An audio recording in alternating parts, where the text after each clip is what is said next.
Hello and welcome to another one of D's ADD videos. Today we're going to be looking at the problem of x squared minus 16. The first thing you should recognize is that we have a polynomial with a power of x greater than 1. It's an x squared.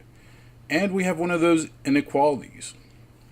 Whether it's less than or equal to, greater than or equal to, and a power of x greater than 1, we have to do sign analysis.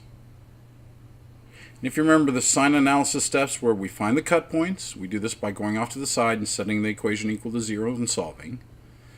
And then we plot on a number line using either open or closed dots depending on what's going on here.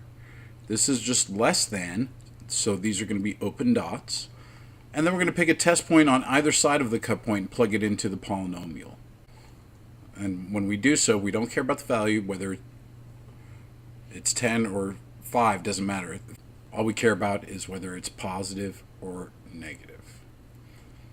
And then we look at what the question's asking. In this question, we would use the negative signs as our answer. So let's see this problem in action.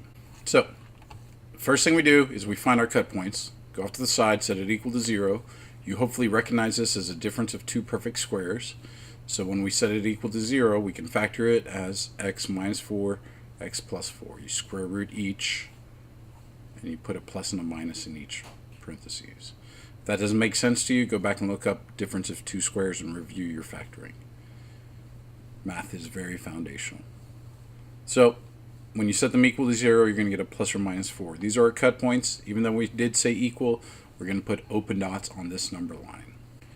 So here are our open dots on the number line. We just use an x-axis because there is no y in our problem, and open dots because there is no equal sign there.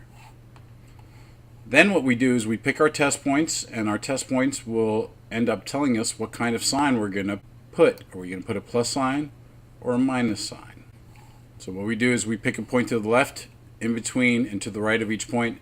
Negative 10, 0, and 10 work. You could have picked negative 5, 0, and 5, or 1 even, and then 5, just as long as you're on either side of these two cut points. So when you do plug in, you end up with this pattern here. The negative 10 here gives me a negative 14 times a negative 6 when you combine those. Two negatives give me a positive when I'm multiplying. If I plug in a 0, I get negative 4 times 4. That's going to be a negative value. And then if I plug in a 5 or a 10, whatever the case may be, then you're going to get a positive and a positive because 10 minus 4 is positive, 10 plus 4 is positive. Multiplied together, they give me a positive. All right? So this question was asking me, where is it less than 0? These are going to be the minus signs.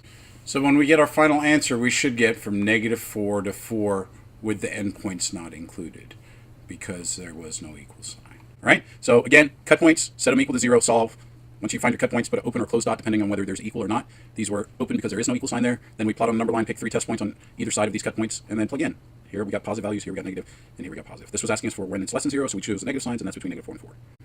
All right, I hope I've clarified things enough for you to try a few of these out on your own. Check out the intermediate and advanced video as well. Best results, always pause the video and attempt the solution, then check your work by watching this video solution.